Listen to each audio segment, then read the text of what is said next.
Hi అండి, అందరికీ నమస్తే. నార్మల్గా ఇడ్లీ తిని బోర్ కొడుతుందండి.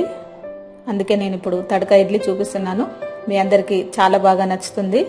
4 తినే ఇడ్లీలు మనం ఒక 7-8 తినేస్తామన్నమాట. అంత బాగా నేను ఇంట్లో ఉన్న వాటితోనే ఈజీగా ఎలా తయారు చేసుకోవాలో నేను ఇప్పుడు తడక ఇడ్లీ చూపిస్తున్నాను. దీన్ని మీరు సాంబార్తో కానీ లేదంటే టమాటా పల్లి చట్నీతో కానీ తినొచ్చండి. ఇప్పుడు మీరు కళాయి వేడి చేసుకొని దాంట్లో ఒక 2-3 స్పూన్లు ఆయిల్ వేసేసుకోండి. ఆయిల్ వేడెక్కిన తర్వాత ఆవాలు 1 స్పూన్ వేసేసుకోండి. అలాగే జీలకర్ర కూడా 1 స్పూన్ వేసేసుకోవాలి దీంట్లోనే. తర్వాత శనగపప్పు అదే స్పూన్తోని ఒక చిన్న స్పూన్ వేసేసుకోండి దీంట్లోనే. ఇవన్నీ కూడా కొంచెం వేగాలండి మనకి. ఇవి వేగిన తర్వాత దీంట్లో ఒక చిన్న ఉల్లిపాయ సన్నగా కట్ చేసి వేసేసుకోండి. ఉల్లిపాయలో మనకి ఎలాంటి పచ్చివాసన లేకుండా వేగాలి. ఇది కొంచెం వేగుతున్న టైంలోనే మీరు టమాటాని కూడా ఒక చిన్న టమాటాని కట్ చేసి పెట్టేసుకొని దీంట్లో వేసేసుకోండి.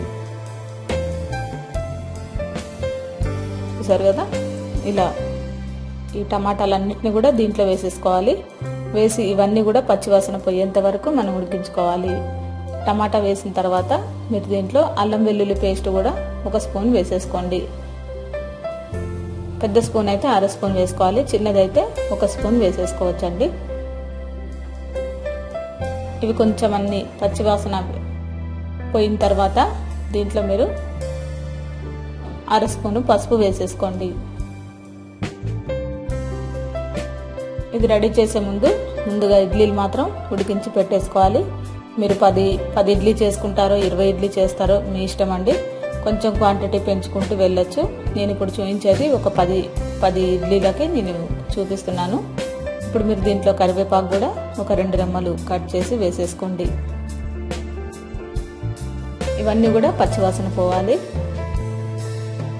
ఇవి కొంచెం వేగిన తర్వాత దీంట్లో మీరు ఉప్పు రుచికి సరిపడా వేసుకోండి. ఆల్రెడీ మనకి ఇడ్లీలో ఉప్పు ఉంటుంది కదా, చూసి వేసుకోండి.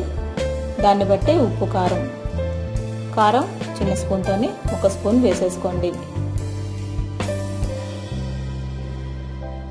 దీంట్లో మనం పచ్చిమిర్చి యూజ్ చేయలే కాబట్టి మీరు కారం సరిపడంత టేస్ట్ చూసి కూడా వేసుకోవచ్చండి.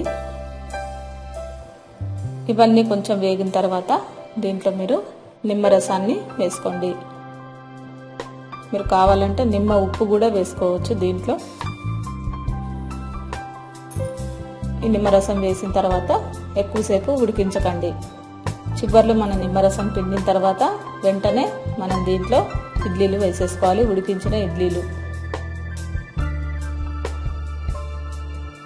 ఇప్పుడు నేను రెడీగా పెట్టేసిన ఇడ్లీలను దీంట్లో వేసేస్తున్నానండి. అప్పటికప్పుడు ఉడికించిన ఇడ్లీ దీంట్లో వేసేసుకోవాలి. మామూలుగా ఒకవేళ మనకి ఇంట్లో ఇడ్లీలు మిగిలిపోయినా కానీ ఈ తడక ఇడ్లీ మనం తయారు చేసుకోవచ్చు. వేస్ట్ అవ్వకుండా ఉంటాయి, అలాగే టేస్ట్ కూడా బాగుంటుంది. మనకి చట్నీ అవసరం లేకుండా కూడా నార్మల్గా కూడా ఇలాగే తినేయచ్చు. ఈ మనం వేసిన పదార్థాలన్నిటికి కూడా ఇడ్లీలకి పట్టించండి బాగా. ఇడ్లీలు పాడవకుండా స్లోగా ఒక్కొక్కటిగా మీరు మనం వేసుకున్న ఈ మసాలా టమాటా పేస్ట్ అంతా కూడా దీంట్లో ఇడ్లీలన్నిటికి కూడా పట్టేలాగా మీరు కలపండి. ఇలా కలిపిన తర్వాత చివర్లో మీరు కొత్తిమీర వేసేసుకోండి. చాలా ఈజీ అండి. మీరు ఎలాంటి పదార్థాలు మనం బయట నుంచి తెచ్చి వేయాల్సిన అవసరం లేదు, మనకి ఇంట్లో అన్నీ రెడీగా ఉంటాయి. ఫ్రెష్ కొత్తిమీర దీంట్లో వేసేసుకోండి. చూసారు కదా, ఈ విధంగా చాలా సింపుల్గా మనం రెడీ చేసుకోవచ్చు. దీంట్లో మనం కొత్తిమీర వేసిన తర్వాత స్టవ్ బంద్ చేసి సర్వ్ చేసుకోవడమే. ఇప్పుడు మీరు తినే ముందు టమాటా పల్లి చట్నీ కానీ లేదంటే నార్మల్గా పల్లి కొబ్బరి చట్నీ కానీ మీ ఇష్టం అండి. సాంబార్ కూడా రెడీగా ఉంటే ఒక చట్నీ పెట్టుకొని సాంబార్ రెడీగా చేసుకొని మీరు సర్వ్ చేసి చూడండి. లేదంటే మీరు ఇలా సింపుల్గా నార్మల్గా డైరెక్ట్గా మనం తడక ఇడ్లీని డైరెక్ట్గా కూడా తినేయచ్చు. చాలా బాగుంటాయి. ఒకసారి మీరు ట్రై చేసి చూడండి. మీరే మళ్ళీ నార్మల్గా కాకుండా ఇలా తడక ఇడ్లీ ట్రై చేసి చూస్తారు. మీ అందరికీ నా వీడియో నచ్చే ఉంటుంది అనుకుంటున్నానండి. నా వీడియో మీకు నచ్చినట్లయితే లైక్ చేయండి, షేర్ చేయండి, సబ్స్క్రైబ్ చేయండి. అందరికీ వెరీ థ్యాంక్ యూ అండి.